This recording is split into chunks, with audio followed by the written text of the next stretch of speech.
Come spend a few hours with me in Ellicott City. We are starting at the Playground. This is primarily a pottery studio, but I do believe that they have other classes here. I believe there was like a mosaic class going on. When I say book your tickets in advance, book them in advance. We thought we could get in like in a couple of weeks. We literally had to book our class a month in advance, but it was so worth it. I did not realize that like making clay on those pottery wheels was so difficult. My clay went from this to this to a cup. So you can make a bowl, a cup, or a vase. I wanted to make a cup. So this is my cup. I feel like it's still lopsided, but this was hard.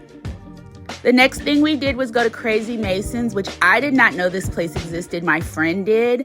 And all they sell is like milkshakes and ice cream, which just perfect. So I looked through their vast menu and I got the s'mores milkshake and my friend got it's like a cinnamon toast crunch. I'm not sure the name of it, but it had cinnamon toast crunch on it. Look at this milkshake. Like, I don't care how many calories it is. They look delicious and they were delicious. Just so good. I definitely ate the chocolate bar, definitely ate the marshmallows. Just delicious. And then you get to keep the glass, which I thought was so cute. And they have a station for you to wash them. It was just like a really cute time.